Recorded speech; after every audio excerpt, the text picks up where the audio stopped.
Hi, welcome to the City Insider. I'm your host, Melissa Reierson. On today's program, we're going to discuss how streets, greenways, and open spaces are created. Who says a mall should go here or a subdivision there? What guides the city when decisions are made? Oftentimes, residents don't get involved until a new road goes in front of their house or a land use change occurs near their property. But you see, that's kind of backwards. By the time a property is under construction, it's usually too late. The best option is for citizens to get involved on the front end of planning, so you know how an area is zoned, what can be built, and what the property owner's plans are for the future.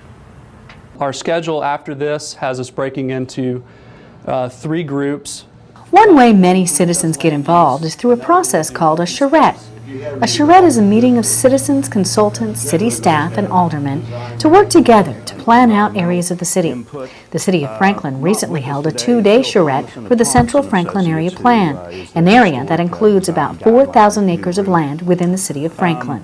The plans are important because these are long-range plans that everyone is going to work towards, everyone being the city staff, the community, to achieve their vision for what Central Franklin is going to be in the future. The plans, it's important to develop a vision so that other plans like zoning, street improvements, and future development follows and has a guide that it can go by. Alderman Dan Klatt has been very involved over the years and attended this recent charrette in City Hall. He says community input is very important. We started by looking at circulation, looking at greenways, and then also looking at land use. And once that process was completed, we started drilling down into 5 specific areas where we could look at vision. If it develops, if this particular quadrant develops and has that potential, what could happen here? It's not to say that it will, but it's what's possible. And it's really good to hear the people who live adjacent to these areas and the people who might even be involved in the development itself, to see what kind of compromises or consensus that we can give and find for what kind of building and what kind of use we want to see. And anything we do affects all of it. It affects the river, it affects our greenways, our environment, it affects traffic circulation and pedestrian circulation, in addition to what actually could be built in these particular areas. During the charrette, meeting attendees looked at what planners call layer plans. Layer plans have to do with transportation, open spaces, and design concepts. Erin, a long-range planner for the city, is overseeing the project. As part of the Central Franklin Area Plan, we're working on 3 different main layer plans right now. One deals with land use and design concept. What sort of land, how we want to see the land being used in certain areas, whether it be residential or commercial or a sort of a mixed use area, and how we want that area to look and feel. We have another layer that deals with open space, what areas we want to see be preserved as a park or a greenway to actually connect certain open spaces. And there we kind of highlight some floodplain areas, some hilltops or hillside areas. And all that information, including the connection ideas, we're going to be sharing with the folks that are involved with the developing the Greenway and Open Space Plan, which is another plan that's currently being developed right now. We have a 3rd layer that deals with circulation, and part of that plan we're highlighting some areas where it could be a potential to add some local street connections to help alleviate some pressures on major arterials such as Hillsborough Road or Franklin Road. Another focus of the charrette was 5 key areas for long-range planning. And these areas were selected because of their prominent location as well as current development pressures. The first key area is the area around and including Independence Square on the corner of Hillsborough Road and Del Rio Pike. The second area, if you continue going south down Hillsborough Road as it turns into 5th Avenue, it starts around the Sonic and ends at Highway 96 and Bridge Street. The third area is along West Main and really focuses on the former funeral home site. There's another area along Columbia Avenue which starts around Church Street and ends at Folks, and that includes the H.G. Hill Center, shopping center. Then there's the fifth area, which really is the entire river area within downtown Franklin. It includes the Dotson site and the former boat locker site. When the City Insider returns, we'll talk with consultants from Land Design that are working with the city about the 5 areas and the charrette process. Plus, we'll get the average citizen's point of view. Residential infill is an integral component of the Central Franklin Area Plan. One possible option for infill is affordable workforce housing. This summer, the City of Franklin's Affordable Workforce Housing Task Force joined with Gap Community Development Resources to host the 3rd Annual Housing Expo at City Hall. The expo was designed to provide information and education to those seeking affordable housing options in Williamson County. Teresa Burns, Executive Director of GAP, explains the mission of her organization and the importance of the Housing Expo. Our mission is that we bridge people to neighborhoods and help them and educate them on how to buy a home. Then we do it on the back end of what we call post-purchase counseling, where we teach you how to stay in the home, maintain the home, and keep you from foreclosing on the home. The reason why it's so important because we want to get the word out to help people understand of the wonderful programs that's here in Williamson County, like your different grants. We just got out of a session a few minutes ago, and we talked about partnerships and how it's important that we have to partner to continue to build our community up here. Lisa McIntyre is the Family Services Director for Habitat for Humanity of Williamson County, as well as a member of the city's Affordable Housing Task Force. Our mission is to find the ways that we can partner through the public, private, and nonprofit organizations to provide more affordable housing in Franklin.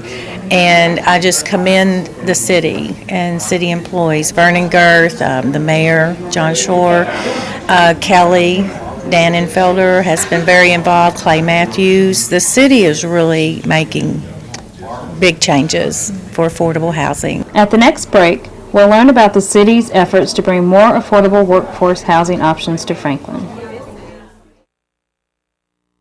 Welcome back to the City Insider. We've been talking about long-range planning on this program, and specifically about the Central Franklin Area Plan.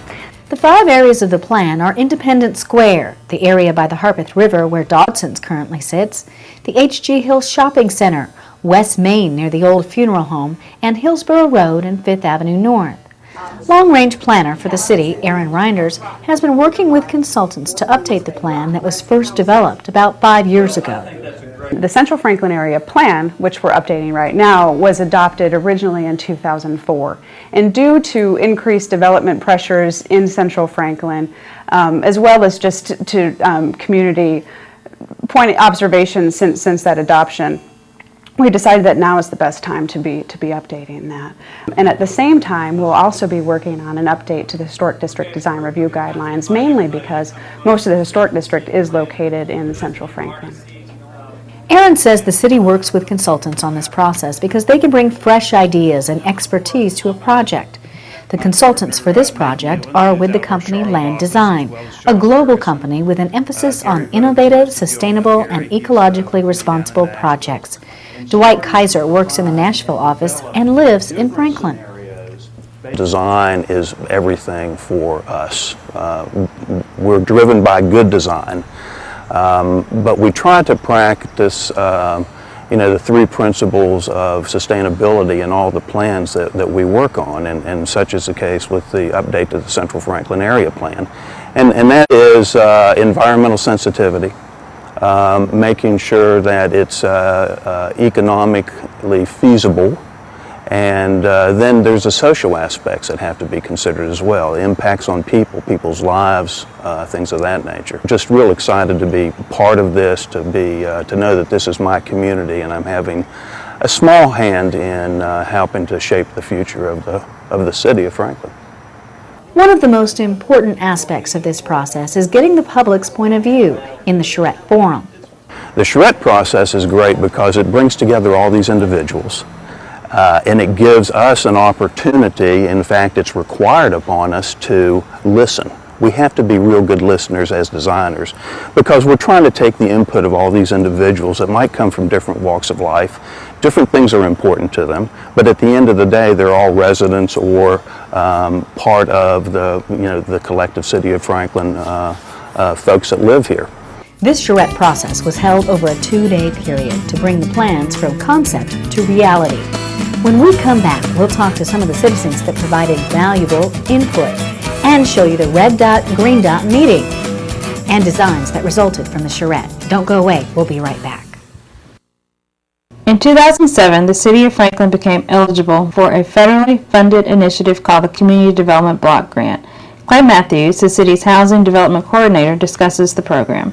The City of Franklin has about 2 years ago become an entitlement community to receive HUD or federal funding through the federal government's Community Development Block Grant program. We're actually working very hard to try to develop more affordable housing options for our citizens here in the City of Franklin, so not only city employees can afford to live in the city, but other people who are returning from college and so forth can return back and live in their communities where they were born and raised. So a lot of activity, working with a lot of very good nonprofits in the area that can assist as well.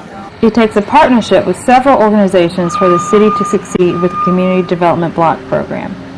Community Housing Partnership, located on Folks near the Boys and Men's Club there. They are an organization who receives all the applicants interested in our emergency repair program. They're a United Way organization as well. We also work with a group, Elder John Haynes Group, United Community Resource Foundation, who's also doing renovation work for people in the area using funding from the city. Mount Hope Hard Bargain, Brant Bousquet and his group that work with that organization, and the organization helped hosting this housing fair today, Gap Community Resources, Teresa Burns, and their wonderful counseling, home ownership, and financial preparedness classes that they offer. So several in the area. During the next break, we'll talk to a few of the city's partners. Welcome back to the City Insider. We've been talking about charrettes and long-range planning for the City of Franklin. Over a 2-day charrette session, citizens and staff of the City of Franklin worked to plan out the ideas and wishes for the future look and feel of downtown Franklin. Many citizens attended this meeting. It's very important to get the citizen buy-in and the citizen input because this is our town, and what we're doing is trying to plan for the next generation. And it's important to do that ahead of time so that when the economy recovers or when it becomes revitalized, we have the planning in place that says this will be appropriate and this won't. And the charrette process really does engage all the stakeholders in what our vision is going to be for the future. Heritage Foundation Executive Director Mary Pierce attended to make sure historic preservation is included in the planning.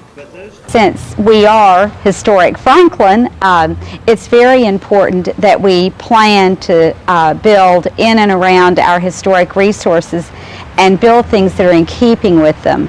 And nothing ever happens. It's planned one way or the other instead of just happening. So I think to have everyone involved in thinking what the future development of the urban core of Franklin will look like is extremely important for all of us. Many citizens found the process to be very helpful and informative. I think it's a good process because I think everybody that wants to participate can, and you get ideas and input from a lot of different sources, from professional planners and citizens and property owners. So you get a lot of different ideas and input, and I think you take all that and kind of blend it together, and hopefully you come out with a good product. And this is the best small town in the country, and it's gotten here because people care, and they've taken the time, and they've been dedicated enough to see that we do it the right way. And that's because of a lot of hard work on the parts of a lot of people. I think that too often as residents, property owners, we think about our own neighborhood, and that what happens out beyond there, is not of an immediate effect on us, but it's certainly an indirect effect. It has an indirect effect and a powerful one.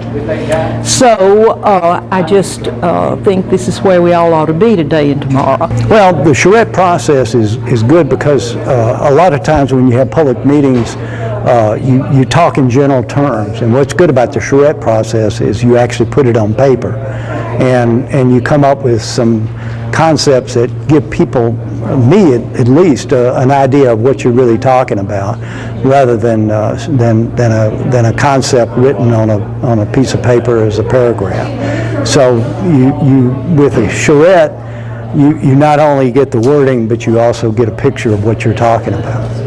At the end of the charrette process, the consultants and city invited the public to a final meeting to show the outcome of the two-day work sessions.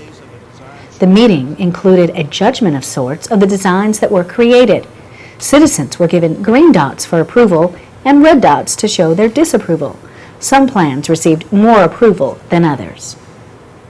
I'll tell you what, I had red dots and green dots, and I've used all my green dots because I feel like if you participated in the process the last 2 days, you've been able to express those opinions, and if enough people have agreed with where you're coming from, they've already been incorporated. So this is a great group of people working on this plan. They have a lot of experience, and Franklin is just the best of the best. They're working with the best small town in the country. From here, the consultants take the input from the community and go back to the drawing board to work on their designs. The city will have these on hand when a landowner or developer shows up to build on a property. It will be a guiding map, if you will, for the potential development of any one of these sites. It's not to say that this is how this site needs to be done, but in terms of the structure, the road networks that we've created, the building placement, things of that nature, the city, assuming that it buys into that, which I think they are, will use that as kind of a guide to review future plans that might actually come across their table for actual development. And that's a look at long-range planning and the charrette process for the city of Franklin. I hope that we've given you an inside look at how it works and how you can get involved next time. Remember, Franklin is your city, and you have a say on how it looks in the future. We'll see you next time on the City Insider.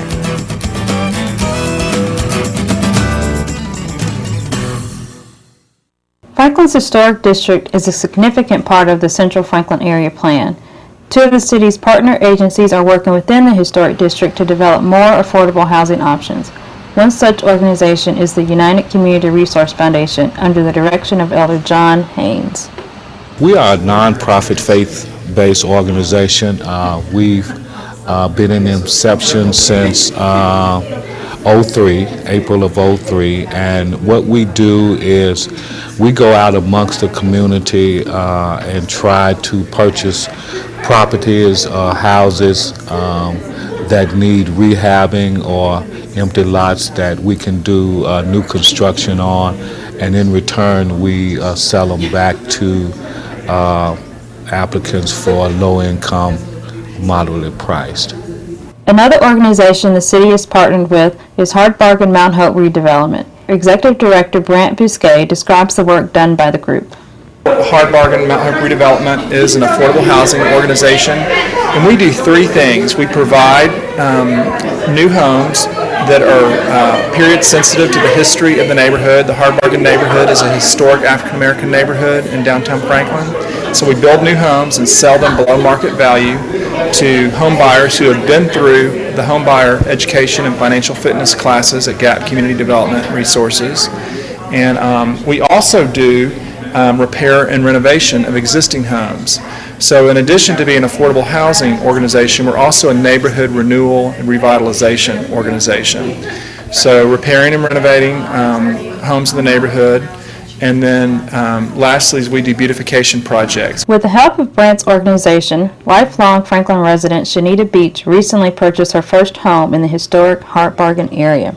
I actually tried looking for a home here in Franklin and couldn't find anything in my price range, and then that's when Gap told me about Hard Bargain, and that's how I was able to purchase my home on Green Street. The Hard Bargain neighborhood is really a gem of Franklin. and that is, I call, the golden thread of Franklin, that the families that have lived here for generations have really helped build into the fabric and the tapestry of Franklin. And so it's a neighborhood preservation, revitalization effort as well. The City of Franklin has made a commitment to make an affordable workforce housing available in this community. For ways that you can help, or for more information, visit the city's website at www.franklintn.gov.